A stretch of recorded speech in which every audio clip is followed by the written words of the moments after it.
Bismillahirrahmanirrahim. Assalamualaikum warahmatullahi wabarakatuh. Waalaikumsalam warahmatullahi wabarakatuh. Selamat siang Pak. Kami dari mahasiswa program hukum ekonomi syariah dari Fakultas Syariah dan Hukum ingin mewawancarai terkait kode etik dari 4 pilar penegak hukum, yaitu salah satunya advokat. Sebelum kami mulai, kami ingin perkenalan terlebih dahulu dengan narasumber kita. Boleh dikenalin Pak, nama Bapak? Baik, terima kasih adik-adik. Dan saya mengucapkan terima kasih atas kedatangannya hari ini dan kepercayaannya kepada saya.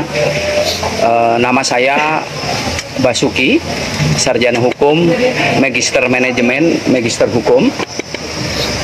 Dan saat ini juga saya sedang studi, ambil pendidikan terakhir, yaitu program doktor ilmu hukum di salah satu universitas di Jakarta ini. Mudah-mudahan seperti adik-adik lancar proses pendidikannya. Ini saya sedang persiapkan disertasi, ya. Jadi kita sama-sama mahasiswa ya. Cuman beda usia saja. Adik-adik masih muda, saya sudah tua. Itu saja. Saya adalah seorang advokat profesional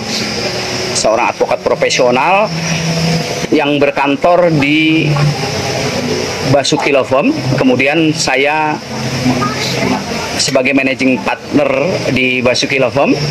Di situ semua anggota saya adalah ada 16 orang. 16 lawyer senior, dan juga ada beberapa lawyer yang masih muda, gitu ya.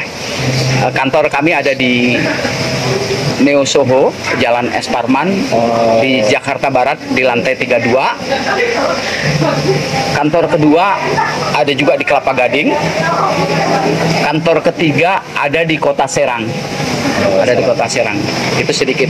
Kemudian kalau pengalaman berorganisasi, saya pernah menduduki di posisi di pimpinan wilayah. Dulu saya pernah menjadi ketua DPW salah satu organisasi advokat di Banten dari 2016 sampai 2019. Kemudian 2019 masuk ke 2020 sampai 2024 akhir kemarin, saya menduduki posisi sebagai seorang sekretaris jenderal. Dan saat ini, kemarin hasil kongres terakhir, saya ditempatkan sebagai seorang sekretaris di Dewan Penasehat di organisasi advokat di mana saya bernaung. Mohon maaf saya tidak bisa sebutkan karena ini nanti banyak pihak yang terkait ya. Jadi saya tidak sebutkan saya di organisasi mana. Nah, itu tidak penting. Yang penting adik-adik sudah kenal dengan siapa saya. Ya, itu perkenalan dari saya. Baik, kami ucapkan terima kasih ya Pak untuk meluangkan waktunya sama-sama pada siang hari ini untuk membantu tugas kami. Langsung saja Pak ke pertanyaan pertama.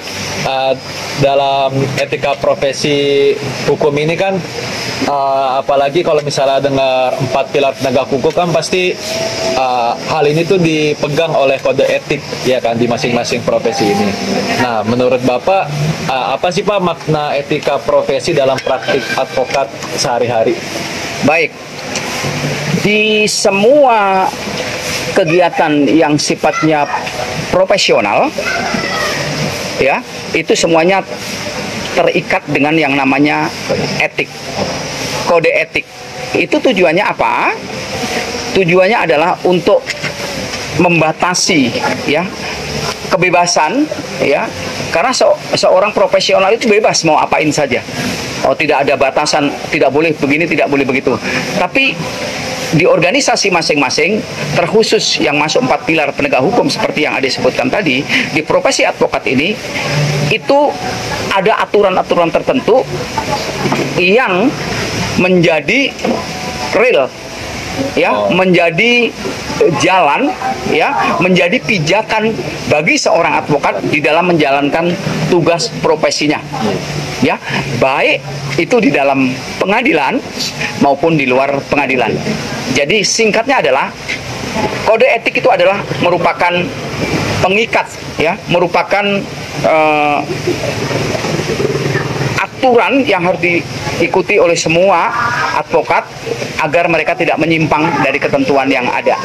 Tentu ketentuan harapannya adalah yang baik-baik saja. Nah, ini yang harus diikuti oleh semua advokat yang ada di Republik Indonesia dari Sabang sampai Merauke.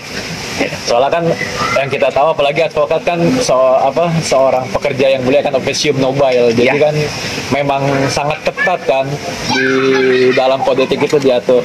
Nah, tapi bagaimana Pak cara Bapak menjaga integritas di dalam kode etik itu, Pak? Integritas dan kejujuran. Baik, seorang advokat dia tidak akan menjadi apa-apa kalau dia tidak mampu menjaga kerahasiaan. Di antaranya integritas tadi dan kejujuran. Kejujuran. Karena ini modal utama menjadi seorang advokat.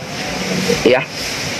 Kalau hal ini dia tidak bisa jaga, maka dia akan tumbang begitu saja. Apa yang dia bangun, karir dia akan habis begitu saja. Satu contoh, seorang advokat dia diberikan kuasa untuk menyelesaikan perkara. Adik umpamanya memberi kuasa kepada saya, ya, punya perkara, keluarganya biasanya ada hak waris dan lain sebagainya, dipercayakan kepada saya.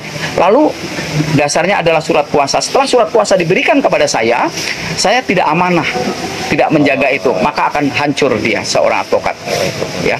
Karena advokat ini kan dia bisa berkembang atau tidak, bagaimana dia berperilaku, dia menjaga integritas dia sebagai seorang profesional. Nah, demikian deh. Tapi tadi ketika Bapak sudah memberikan kuncinya, tapi dalam praktiknya itu Pak, dalam praktik seorang advokat, apakah Bapak tuh pernah mengalami dilema dalam menerima perkara gitu Pak? Kayak ini perkaranya besar, terus Bapak mengalami dilema atau kegelisahan gitu Pak, dalam mau perkaranya terima atau enggak ya gitu Pak? Pernah? Pernah. Saya pernah dapat satu perkara itu di tahun 2018. Tajuknya perkara itu adalah penistaan agama. Nanti bisa di-searching, mohon maaf saya tidak sebutkan perkaranya apa, tapi saat itu saya gelisah. Satu sisi, saya sebagai seorang advokat tidak boleh menolak perkara apapun dari manapun. Tapi di sisi lain ada bertentangan dengan nurani saya. Saat itu saya butuh waktu sekitar 4 hari untuk meyakinkan diri saya, ya, dan akhirnya perkara itu saya ambil, ya. Karena yang saya bela adalah, mohon maaf, di sini saya tidak pernah sara, ya, tidak pernah sara, saya tidak pernah rasis. Dalam case tersebut, saya adalah lawyer ke-10 yang datang. Sudah ada 9 lawyer sebelumnya, lawyer ke-10 saya. Di case itu saya didaulat untuk menjadi ketua tim dalam penanganan perkara dimaksud. Dan hebatnya lagi, saya muslim satu-satunya. Nah, itulah yang membuat saya tadi agak gamang. Ya, dilema. Saya dilema, ambil tidak. Tapi saya sebagai muslim, saya minta pendapat dari keluarga, dari kakak saya yang pemahaman tentang religinya lebih bagus dari saya. Kemudian saya kuatkan dengan saya sholat istikharah, minta kepada Allah. Akhirnya jawabannya ambil, bantu. Dan advokat di dalam melaksanakan sumpah itu tidak boleh menolak perkara dari manapun. Itu adik. Tidak boleh Pak? Tidak boleh. Jadi perkara apapun seorang advokat itu tidak boleh. Namun dalam perjalanannya, kalau memang sekiranya itu tidak sesuai dengan ketentuan, seorang advokat bisa memutus kuasa yang diberikan. Berkali-kali saya lakukan itu. Karena saya membela dengan cara yang benar, tapi klien saya mendorong untuk saya berlaku tidak benar. Saya tidak mau, maka saya putus itu. Tentu sebelum putus kita harus bicara dulu dengan cara yang bermartabat, dengan cara yang berakhlak, gitu loh. Bangsa Indonesia ini kan dasarnya adalah musyawarah mufakat kan? Ya, sudah ada ketentuan tertulis, yang penting ada musyawarah dan mufakat. Semuanya selesai dengan baik, alhamdulillah. Tapi Pak, sejauh mana Pak kalau peran kode etik advokat di Indonesia maupun dari organisasi lain itu tuh benar-benar apa ya, membimbing dalam praktek hukumnya gitu Pak. Pas di dalam pembelajaran gitu, apakah benar-benar ditekankan gitu Pak kode etik advokat sebelum kita menjadi advokat gitu Pak? Baik, di dalam seorang berproses untuk menjadi advokat itu dia adalah seorang sarjana hukum dulu ya. Iya. Sarjana hukum apapun, yang penting dia seorang sarjana hukum. Seorang berpendidikan S1 hukum. Iya. Apapun itu, mau syariah mau apa, itu mempunyai apa, dia bisa untuk menjadi seorang advokat. Nah, sebelum dia menjalankan profesi ya, dia harus sekolah dulu. Sekolah dulu. Ada yang disebut dengan istilahnya PKPA, ada yang disebut dengan DIKPA atau apalah namanya itu. Tujuannya apa? Itu memberikan bekal kepada calon advokat itu agar dia nanti begitu masuk ke rimba belantara hukum yang ada di Republik ini, dia tidak tersesat. Ya. Dan salah satunya yang ditekankan adalah tentang pembelajaran kode etik. Itu mutlak. Ya. Tentang pembelajaran kode etik. Karena kalau kode etik itu tidak dibelajarkan, ibarat adik-adik naik sepeda motor, bisa bawa sepeda motor tapi nggak ada rem, bisa nerjang ke sana kemari kan. Tukang bakso adik tabrak, orang anak kecil lagi sekolah adik hantam, mak-mak lagi bawa gas adik hajar. Nah, inilah gambaran sederhananya tentang kode etik itu sendiri. Berarti benar-benar sangat ditekankan ya Pak? Sangat ditekankan, dan itu mutlak gitu. Selanjutnya mungkin Pak, kan Bapak udah banyak lah ketemu klien-klien Bapak yang Bapak ini kan Bapak Tangani. ya Bapak tangani. Bagaimana sikap Bapak jika bertemu dengan klien yang itu bertentangan dengan hukum dan etika dari seorang advokat Pak? Baik, dimanapun tempatnya yang namanya oknum itu ada ya. Oknum advokat ada, oknum mahasiswa ada, Notaris ada, ya. oknum. Dimanapun ada oknum. Sama, klien pun ada yang oknum. Saya selaku advokat selalu memberikan yang terbaik, ya, sesuai dengan ketentuan hukum yang berlaku. Namun dalam perjalanannya, kadang-kadang ada klien yang mau dengan alam pikiran dia sendiri. Ya, dia mau sendiri. Kalau udah hal ini terjadi, sikap saya biasanya adalah sajak bicara bahwa apa yang menjadi kemauan Bapak Ibu saudara itu tidak benar, karena kalau ini akan diambil akan menyesatkan. Ya, akan menyesatkan. Kalau saya kasih tahu, saya ajak ke jalan benar untuk menegakkan hak, ya, menuntut hak dia, memperjuangkan hak dia, dia mau dengan cara yang tidak benar, biasanya saya menyerah. Apa menyerah saya sampaikan, silahkan kalau memang saudara mau seperti itu, saya tidak berani, karena itu melanggar ketentuan yang berlaku di Republik. Saya penegak hukum tidak mau menerjang ketentuan yang ada. Ya, saya harus lari ke sana kemari, saya harus membuat sesuatu yang tidak masuk akal. Saya lebih bagus mundur. Tapi saya gentle. Pak, Bu, mohon maaf kalau Bapak Ibu memaksa saya untuk melakukan perbuatan itu, saya tidak bisa akomodir. Mohon maaf ya. Terpaksa saya akan memutus kuasa yang sudah Bapak Ibu berikan. Padahal yang punya hak dia, tapi kita juga boleh memutus. Karena memang itu akan membahayakan karir diri dia sendiri dan karir saya sebagai seorang advokat. Saya nggak mau. Itu berkali-kali saya lakukan itu. Lebih dari 5 kali adik-adik saya ambil sikap seperti itu. Itu bentuk profesional saya sebagai seorang advokat. Gitu. Masa saya sebagai seorang advokat disuruh ini itu yang itu bukan kerjaan seorang advokat. Kalau ibu bapak mau ambil sendiri. Gitu. Akhirnya saya putus. Itu setiap tahun hampir adalah satu perkara yang saya akhirnya harus lepas. Maaf, bukan karena saya masalah duit, masalah money, masalah duit, masalah apa, itu tidak. Tapi hanya masalah prinsip buat saya. Seorang advokat harus punya prinsip yang kuat agar dia selamat sampai di penghujung karir. Penghujung karir seorang advokat bukan pensiun kan? Iya. Tapi ajal berpisah dengan raga saya, gitu loh. Gitu. Itu deh.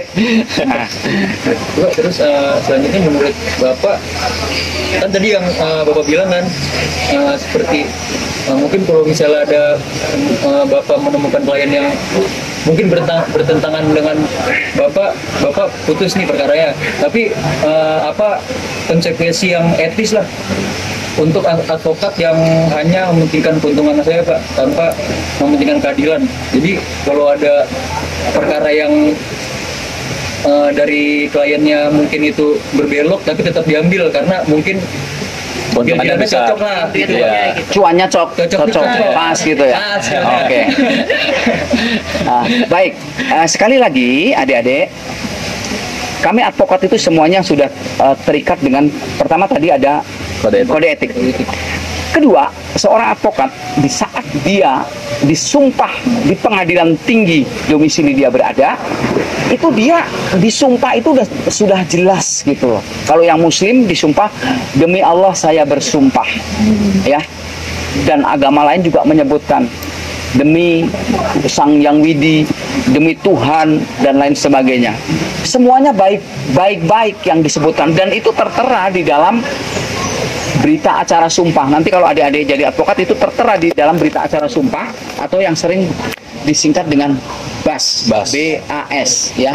Itu sudah tercantum di sana. Nah, seperti yang adik sampaikan tadi, kalau saya ya, bagi saya seorang advokat, saya tidak mau ya mengikuti kemauan Klien. klien yang akan menyesatkan diri dia sendiri.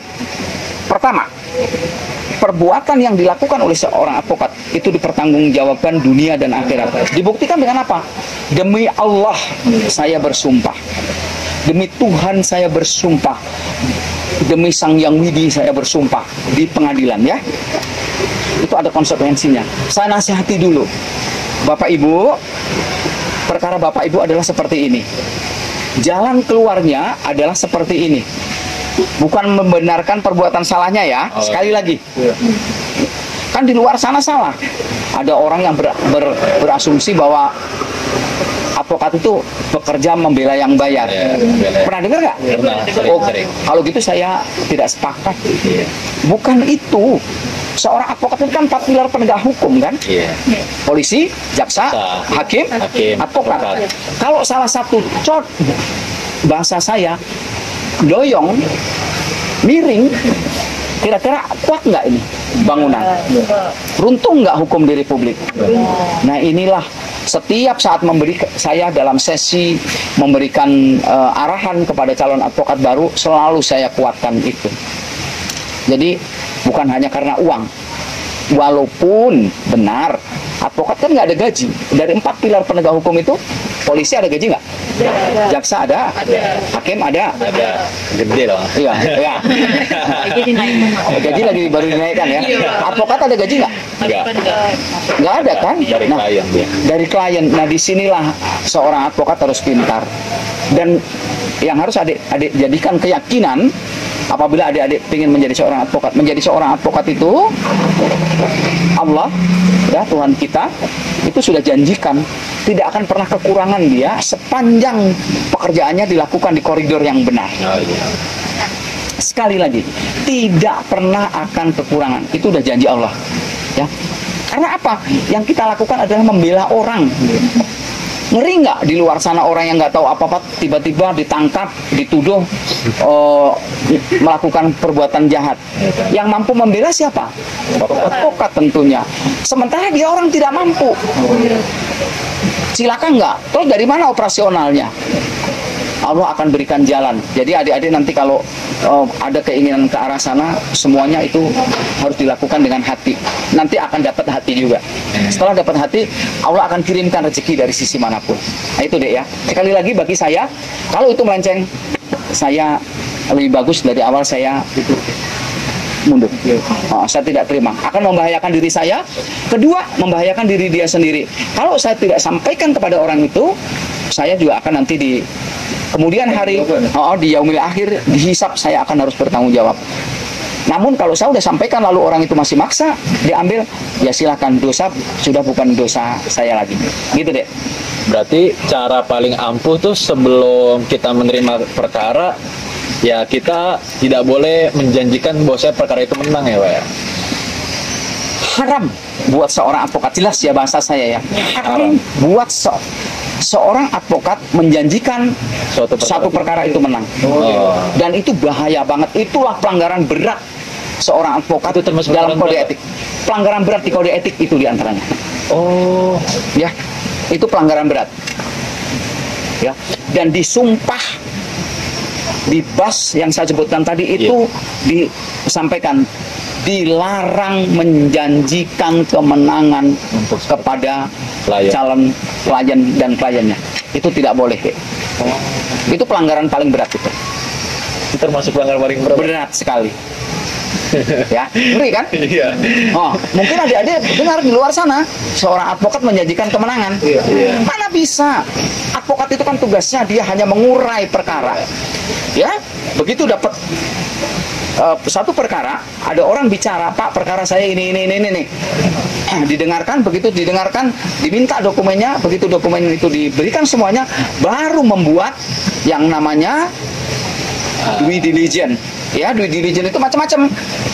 Dari mapping dulu perkaranya apa, dari tanggal sekian-sekian, kemudian dikaitkan dengan bukti, dibuat legalization yang baru, dibuat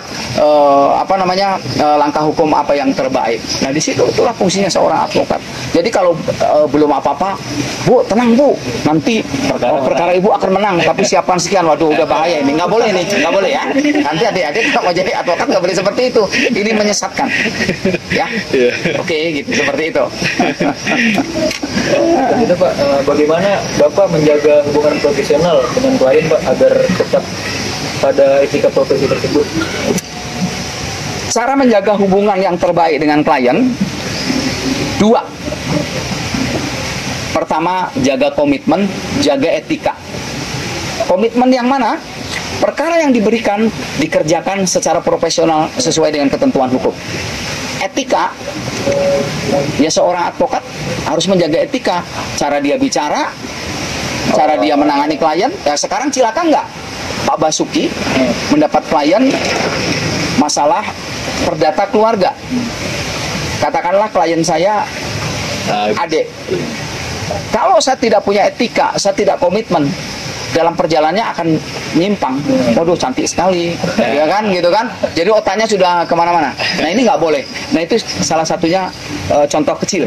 Jadi komitmen dijalankan, etika harus dijaga. Hanya dua ini. Ini selalu saya sampaikan kepada calon advokat kalau saya sedang memberikan pembekalan kepada calon advokat baru, adik-adik baru yang akan dilantik dan disumpah. Itu selalu saya tekankan. Tidak hanya di profesi advokat, pun demikian adik-adik sebagai mahasiswa. Kalau adik-adik nggak komitmen kuliah jam 9 datang jam 10, kira-kira dosen terima nggak? Adik janjian di sini jam berapa, tiba-tiba datangnya terlambat, diterima nggak? Enggak kan? Kemudian adik nggak beretika, ngomongnya jorok, wah dasar lo, gue anjrit segala macam, nggak laku ini, ya. Yang paling enak adalah kita jaga dua itu. Tidak hanya dunia advokat, di kehidupan sehari-hari dua ini adik pegang, insya Allah akan sampai kemana-mana. Knowledge dan lain sebagainya itu kita bisa asah. Seperti saya kan untuk mengasah kemampuan kan saya harus studi lagi kan, saya studi lagi. Sama-sama kita mahasiswa hari ini, hanya beda kampus kan, gitu. Hanya beda kelas saja kan. Nah itu seperti itu, ya. Itu untuk membentuk. Tapi dua hal tadi saya berikan kepada klien saya. Insya Allah semuanya selesai dengan baik. Termasuk tadi yang adik lihat tadi, itu adalah klien baru saya, perkaranya ada di luar kota tadi. Dan itu tadi saya dibawain oleh-oleh itu dibungkus. Tidak hanya uang, itu penghargaan buat saya, gitu. Berarti saya dihargai banget dong oleh mereka ya, sampai dibawain oleh-oleh kayak begitu kan, gitu. Nah itulah Dek, cara menjaga. Sekali lagi hanya dua, komitmen dan etika untuk menjaga dari keharmonisan hubungan dengan klien. Dan klien ini kan dia akan online Dek. Kalau suatu ketika saya jahil, saya tidak menjaga komitmen kepada klien, akan ngomong adiknya, jangan pakai Pak Bas deh, oh tangannya ngerepek kemana-mana gitu ya kan, aduh Pak Bas orangnya begini begitu. Nah itu akan hancur, karirnya akan habis, dia akan habis ya. Jadi advokat itu kan seperti selebritis kan, seperti selebritis, semakin hari harusnya semakin naik. Kalau semakin hari semakin turun, berarti ada yang salah. Sampai cara pakai baju pun seorang advokat itu harus disesuaikan. Kenapa di tempat ini saya pakai begini? Pertama, suasananya panas gitu ya. Kalau suasananya teduh, adik saya dibawa ke kampus adik, umpamanya ruangnya AC, tentu saya berjas berdasi. Kalau hari ini santai, mau malam minggu lagi kan gitu ya. Mau malam minggu, jadi biar nyantai suasananya itu. Itu deh. Nah, ini selanjutnya Pak, apa saja bentuk pelanggaran kode etik Pak yang sering terjadi di dunia advokat menurut dari pengalaman Bapak? Yang paling sering terjadi satu, penyerobotan klien ya. Biasanya kan gini, karena ini adalah kita ini tidak diberikan budget seberapa, perkara A dibayar berapa, perkara B dibayar berapa. Itu biasanya perkara sudah dipegang adik. Saya tahu adik katakanlah di budget di angka 10. Saya datangi, itu bayarnya berapa Mbak? Bayarnya berapa dek? 10 Pak. Udah, itu mah pengacara baru, saya pengacara udah kawakan nih. Perkara ini mah gampang, begini. Udah saya turunin, bayar aja 8 ke saya. Ini yang sering terjadi. Penyerobotan itu Pak? Iya, ini yang sering terjadi. Dan tadi satu lagi dek, yang adik tanyakan tadi, menjanjikan kemenangan tadi. Iya, itu sering terjadi. Ya, itu sering terjadi. Itu sering banget. Tapi kalau itu jarang diketahui oleh organisasinya. Baru nanti setelah apa yang dijanjikan itu, karena waktu itu di kantor saya di DPP itu juga ada yang datang, Pak saya dijanjikan dengan anggota Bapak begini-begini. Nah itu pelanggaran berat. Sesungguhnya pelanggaran berat. Tapi di luar sana itulah yang terjadi deh. Gitu. Dan biasanya itu dia manfaatkan untuk mencari cuan secara cepat. Jadi pengacaranya jangan salah ya. Kalau mau cepat dapat duit banyak gampang. Mau setiap 6 bulan sekali ganti mobil itu bisa. Tapi dengan cara tadi.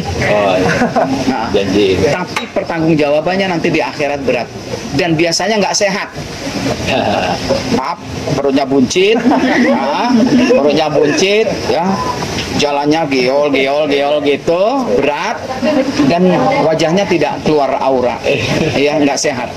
Saya pesan nanti adik-adik, buat adik-adik kalau mau jadi advokat yang sehat pikirannya, uangnya dimakan pun uang yang sehat.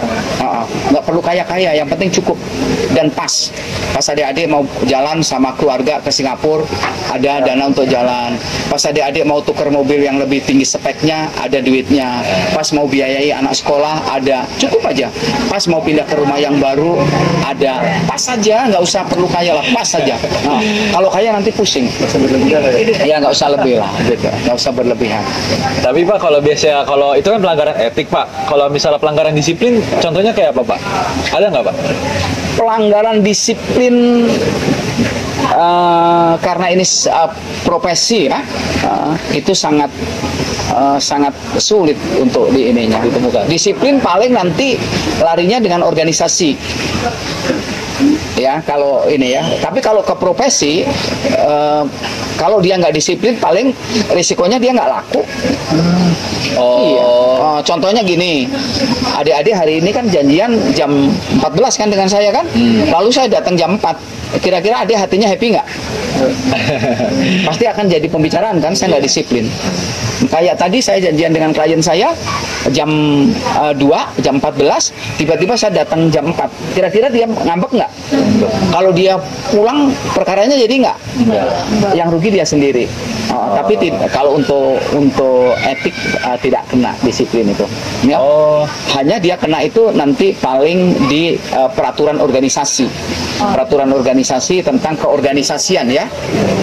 peraturan yang mengatur anggaran dasar, anggaran rumah tangga mereka saja. Itu di situ. Jadi kalau itu dia bisa kena. Tapi kalau untuk menjalankan profesi, disiplin hanya akan merugikan dia sendiri. Karena nggak profesional itu. Ya, mau berangkat ketemu klien dia nggak mandi, nggak gosok gigi, tiba-tiba habis makan pete kan ngebul, itu nggak disiplin namanya ya.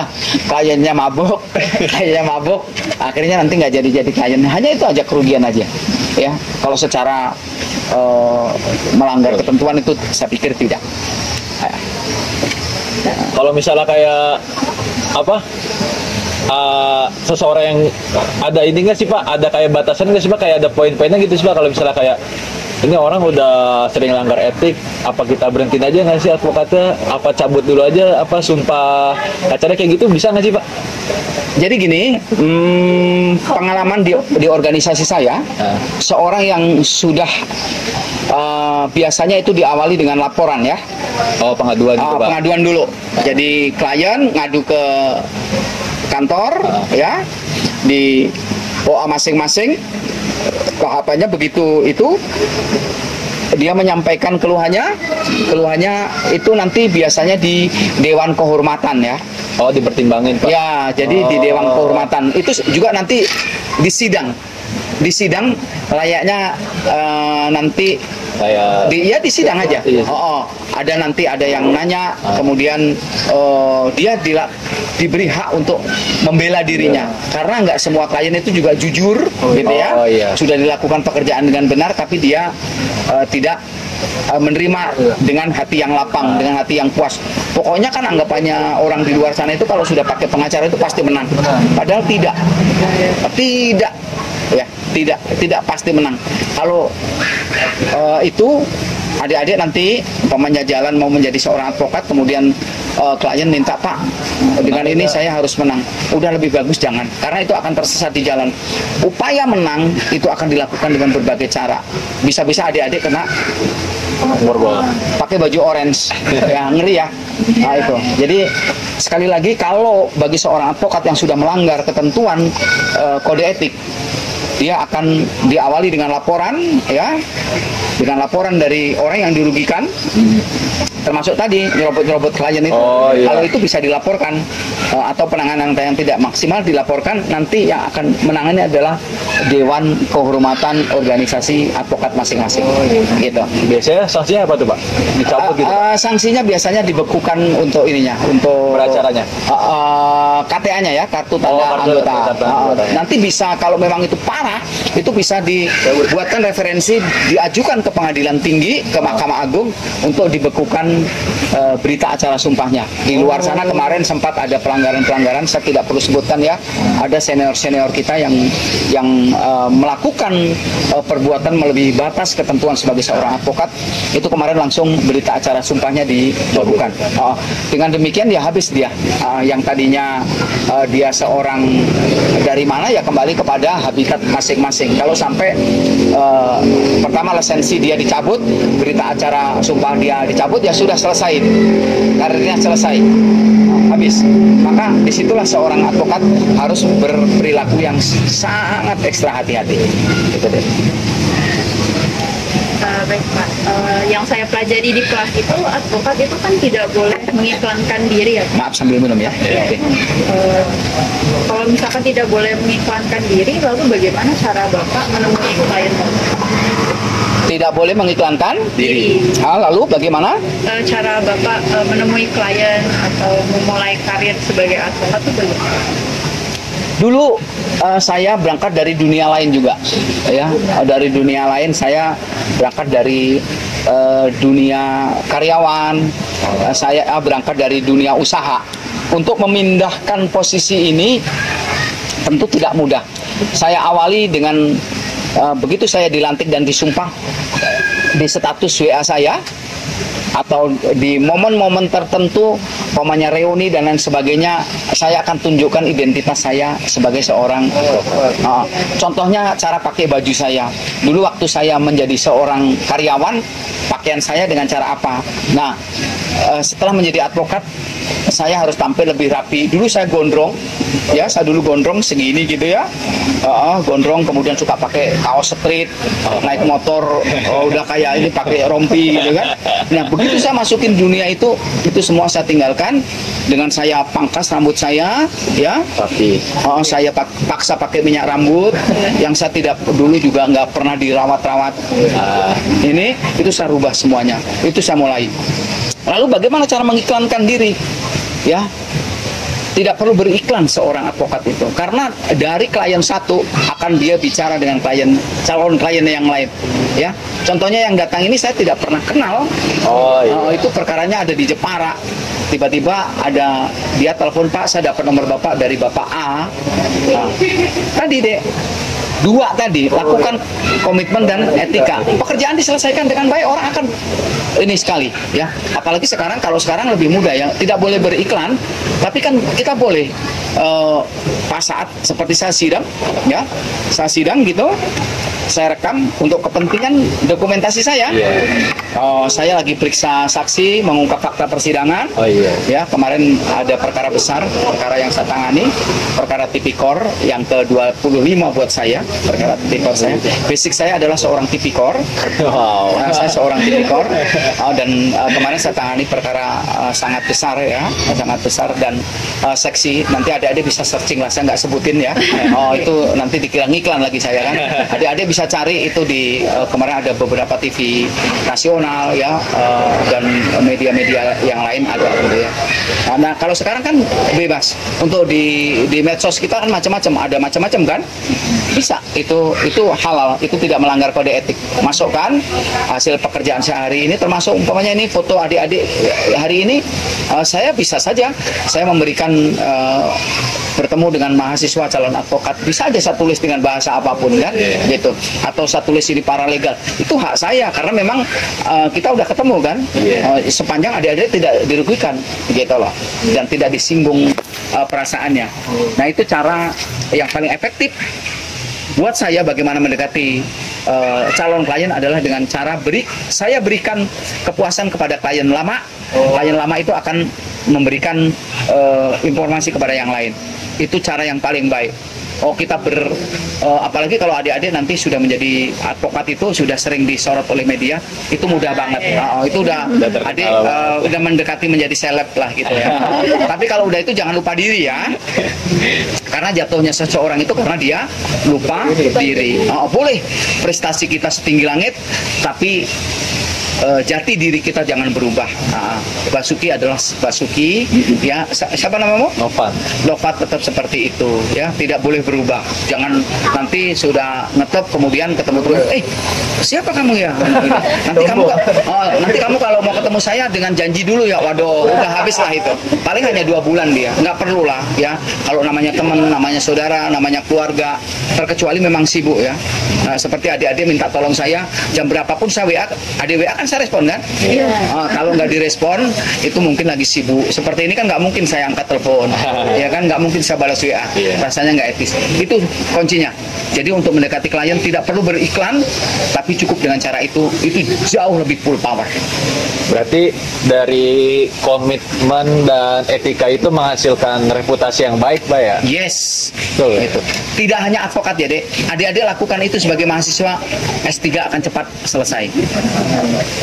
Ini S1 selesai, langsung komitmen lagi, pendidikan lagi, daftar S2, ya. Komitmen etika dipegang lagi, langsung daftar S3.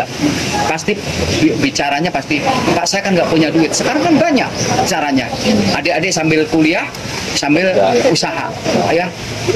Banyak kampus yang kualitasnya bagus. Sorry, saya tidak promosi kampus manapun. Banyak kampus yang bagus, akreditasinya oke, tapi biayanya juga murah, terjangkau. Saya tidak punya kepentingan dengan kampus manapun, ya. Saya bebas untuk bicara ini. Adik-adik lakukan itu. Nah, 2 adik pegang, komitmen dan etika. Adik akan menjadi dokter cepat, dokter muda, dan setelah menjadi dokter, adik ngajar di perguruan tinggi, nanti akan adik menjadi seorang prof. Kan ada tahapannya. Lagi-lagi orang yang mereka hebat-hebat di atas sana itu, mereka punya dua tadi, komitmen dan etika. Kalau nggak itu nggak. Bagaimana orang bisa dipercaya untuk menjadi kepala daerah kalau dia tidak punya komitmen dan etika? Ya, gitu. Adik-adik generasi muda beruntung ya, kalian bisa ngenyam pendidikan dari dini, dari saat ini, dan pegang dua hal ini sampai kapanpun ya. Terjemahkan sendiri dalam hidup. Sama nanti kalau kalian pacaran juga nggak komitmen, nggak punya etika, ya nggak jalan. Iya kan, pacaran umpamanya siapa namamu deh, lupa aku. Saya Nadifa. Hah? Nadifa. Nadifa sama Novan. Maaf ini, umpamanya pacaran, kalian nggak jalan komitmennya, ya nggak selesai. Komitmen itu kan pegang peran penting gitu ya. Dirimu siapa dia namanya? Noval. Oh, kok sama, hampir sama? Siva. Noval sama Siva pacaran umpamanya, nggak punya komitmen sama etika, ya juga nggak jalan. Tapi kalau komitmen itu apa? Saling jaga perasaan, jangan seenak sendiri umpamanya gitu kan. Komitmennya. Etikanya apa? Ya nggak ngawur gitu, mentang-mentang pacarnya main plak-plok di pinggir jalan juga kan, itu kan etika ya. Nah, ini contohnya, semuanya akan bisa diraih dengan dua hal tadi. Selebihnya adik poles. Bapak kan membangun sebuah firma hukum. Dalam menjalankan sebuah firma hukum ini, bagaimana cara Bapak menghadapi sebuah tantangan? Mungkin bisa dijelaskan dari cerita Bapak sama menjalani firma hukum. Baik. Menjalankan firma hukum itu menurut saya sangat mengasihkan ya. Saya pernah bekerja sebagai karyawan. Saya juga pernah mimpin satu perusahaan, makanya saya kuliah magister manajemen itu kan. Oh iya. Itu dalam rangka saya menaklukkan situasi di perusahaan. Saya pernah menjadi direktur salah satu perusahaan. Kemudian berjalannya waktu saya bentuk firma hukum. Orang yang bisa mengelola firma hukum dengan baik, di dalamnya kan itu para sarjana hukum. Oh, iya. Yang pikirannya, ada nanti kalau udah selesai semuanya, hanya satu kalimat bisa kalian bahas sehari semalam, nggak rampung-rampung itu perdebatan. Ya. Kata kuncinya kembali saya berikan kepada teman-teman saya, bagaimana firma hukum saya tetap bisa sampai saat ini bisa seperti ini. Hanya dua lagi, komitmen dan etika. Saya buat aturan internal, komitmennya seperti apa. Satu perkara, kalian yang bawa perkara dapat apa, kemudian nanti setiap sidang seperti apa. Begitu selesai perkara yang dipegang, dibagi seperti apa. Itu.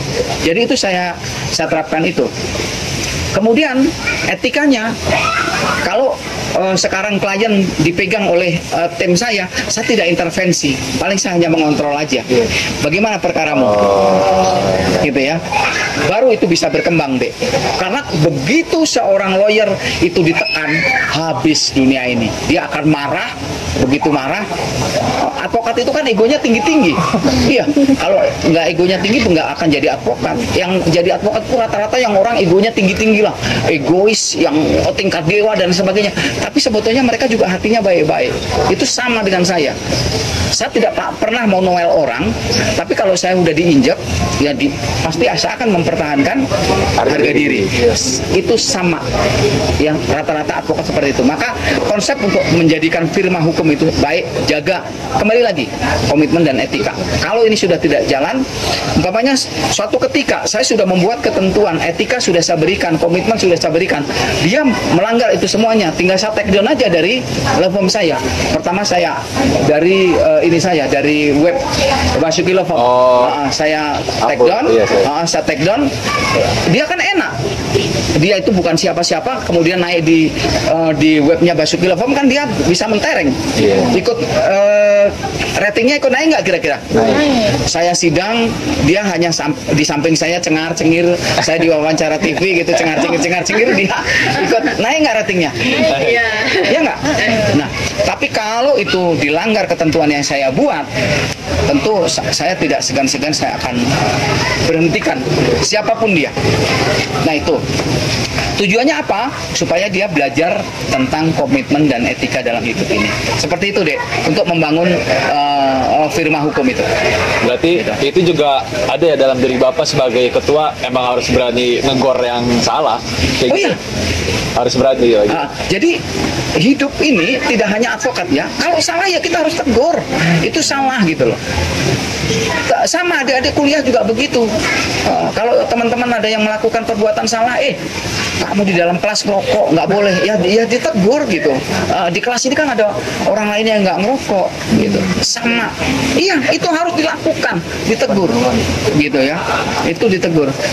Kalau kita hanya diem aja itu nanti akan tidak selesai, akan ada masalah baru gitu ya. Gitu. Saya tegur, saya keras. Tapi kalau untuk yang lain-lain saya ini, tapi kalau hal prinsip saya akan tegur, kemudian saya akan ambil tindakan. Dan saya lebih bagus ya kalau adik-adik nanti jadi seorang pimpinan, jangan hanya ngomong, kasih contoh. Pemberitahuan, pendidikan yang terbaik, arahan yang terbaik adalah diberi contoh. Contohnya pakai baju aja. Iya. Kalau saya datang ke meeting kemudian saya pakai kaos, ya, saya tidak pakai rapi, bagaimana saya nyuruh anggota saya harus rapi. Ya, seperti adik-adik ini udah bagus nih. Kayak begini nggak terpaksa, harus pakai alma mater dan lain sebagainya sebagai mahasiswa, ini bagus. Nah, seperti itu. Lalu dalam organisasi advokat itu kalau misalkan ada pelanggaran etik itu bagaimana penanganannya Pak? Untuk sesama organisasi advokat? Sesama organisasi advokat, umpamanya organisasi A Ya. sama organisasi B. Di dalam organisasi A itu sendiri misalkan salah satu anggotanya melakukan pelanggaran, nah itu sesama anggota lainnya itu bagaimana? Jadi gini, pelanggaran yang dibuat oleh salah seorang anggota advokat di salah satu organisasi advokat, seperti tadi di depan saya sampaikan, manakala ada pihak yang melaporkan, tentu laporan itu akan diakomodir. Nah, kemudian tadi adik tanyakan bagaimana hubungannya dengan anggota yang lain. Kalau itu tidak ada hubungannya ya tidak perlu dicampur adukkan. Hukum ini kan jelas, merah-merah, hitam-hitam, hijau-hijau, kuning-kuning. Jadi tidak bisa dicampur adukkan. Jadi nanti adik-adik kalau sudah ini akan terbiasa. Itu bukan urusan saya kok, saya nggak ikut campur. Terkecuali ada hubungannya, ya. Sama di organisasi advokat, kalau nggak ada hubungannya, ini si A yang punya masalah si B.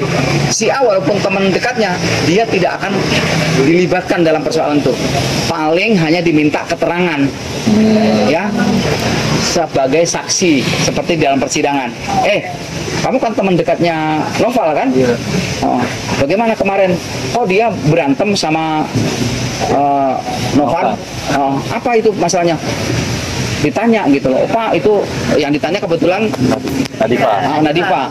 Pak, mereka berdua bersaing ngerebutin klien. Seperti itu. Nah itu ya. Seperti itu. Itu sederhananya. Jadi organisasi advokat tetap dia harus tegak lurus bahwa siapa yang melakukan kesalahan itu harus ditindak. Dasarnya adalah setelah mereka melalui pemeriksaan kode etik yang dilakukan oleh Dewan Kehormatan organisasi advokat masing-masing. Gitu. Kalau menurut pandangan Bapak itu mengenai organisasi profesi advokat dalam pembinaan etika advokat itu bagaimana? Sejauh ini yang saya tahu, semua organisasi advokat telah melakukan kewajibannya membimbing, mendidik, mengarahkan, dan bahkan memperingatkan, memberi sanksi kepada anggotanya. Itu sudah sangat baik. Lalu kemudian dalam perjalanannya kalau ada kurang lebihnya itu karena oknum dari advokat itu sendiri.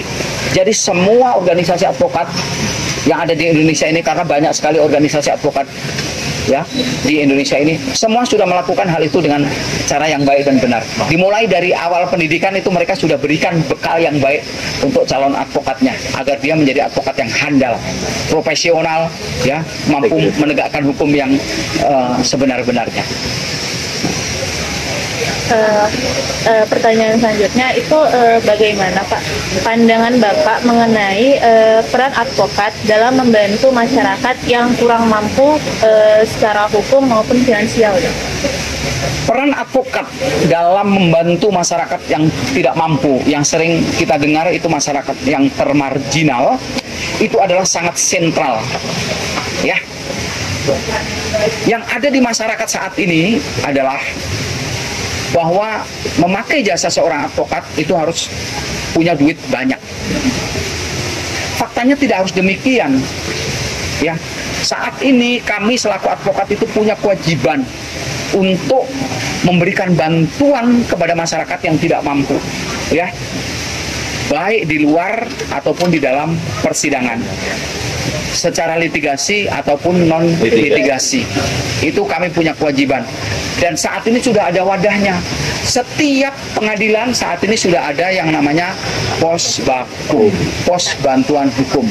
Ya, dan di luar sana sudah banyak berdiri OBH, organisasi bantuan hukum. Datang ke sana itu semuanya akan dilayani dengan gratis. Tentu ketentuan dan syarat berlaku. Buat mereka yang tidak mampu harus menunjukkan surat keterangan tidak mampu atau yang sering kita sebut dengan SKTM.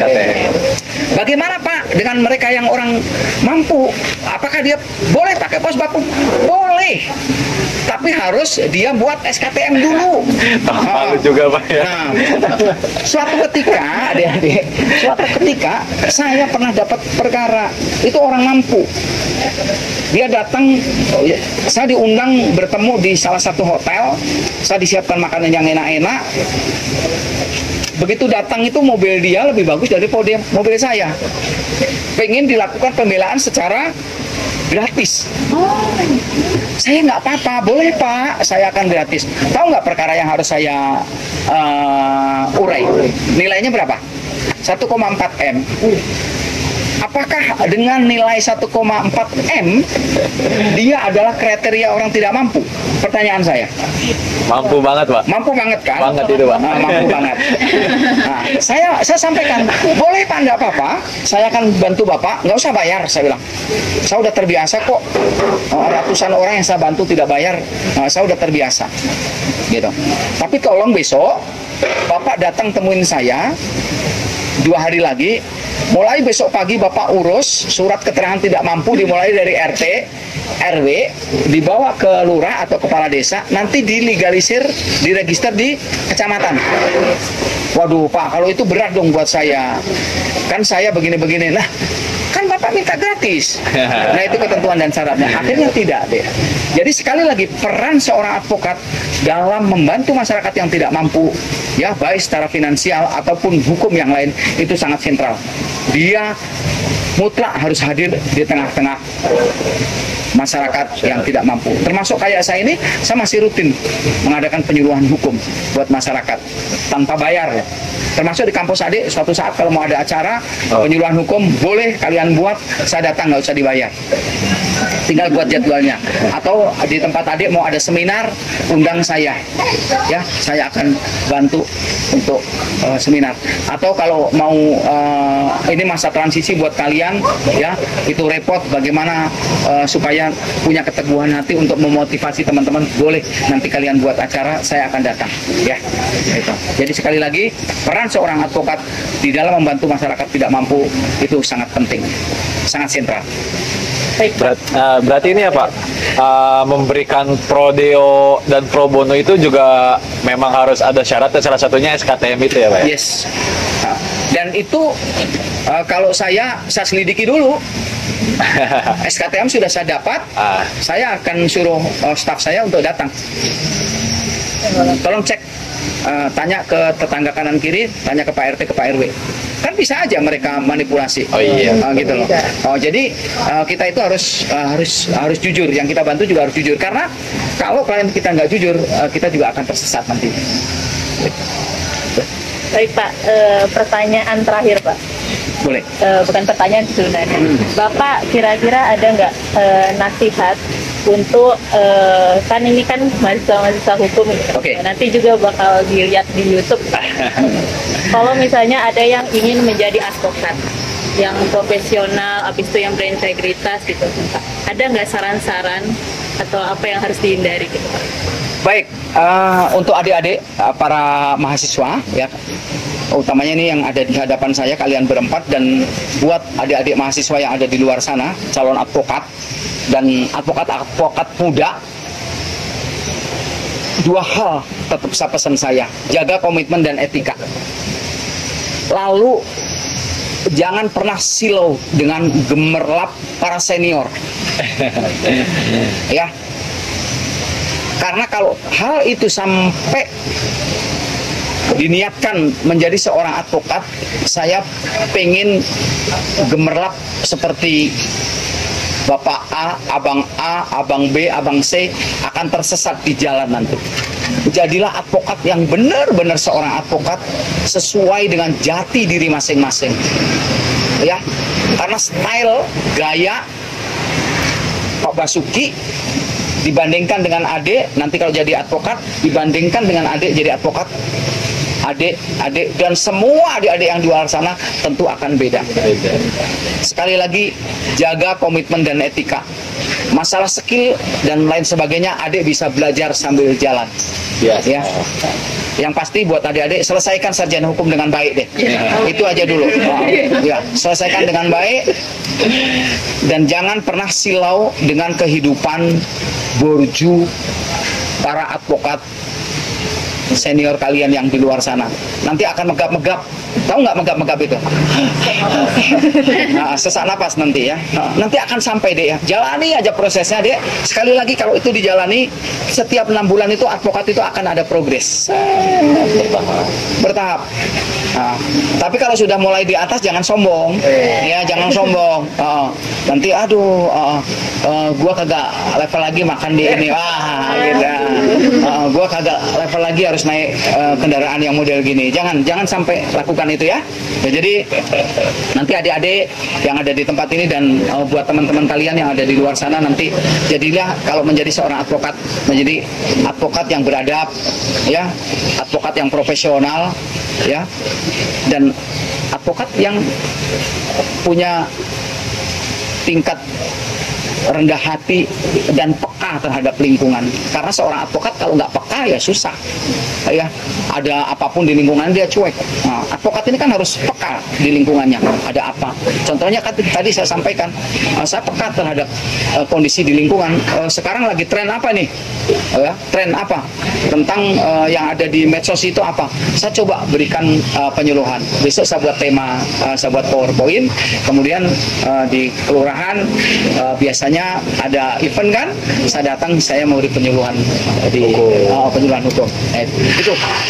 Dan awalilah, kalau kalian mau jadi seorang advokat, niatkan untuk ibadah. Kalau kalian niatkan untuk ibadah, rezeki sama Allah Tuhan kita itu akan disertakan. Tadi di awal pembukaan kita ketemu, tidak perlu kaya,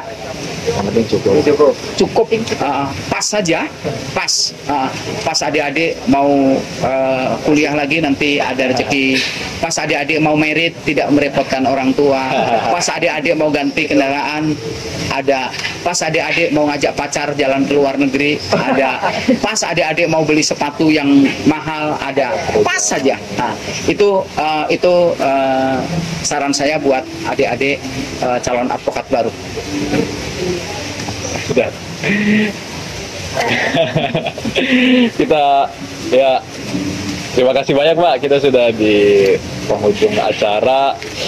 Semoga apa yang diberikan Bapak, masukan-masukan serta pembelajaran yang diberikan Bapak itu dapat bermanfaat bagi kita semua. Amin. Terkhusus bagi yang ingin melanjutkan advokat, itu benar-benar bermanfaat lah, apalagi tentang komitmen dan etika tersebut, itu menjadi landasan dua utama supaya advokat itu menjadi profesional dan integritas. Ya.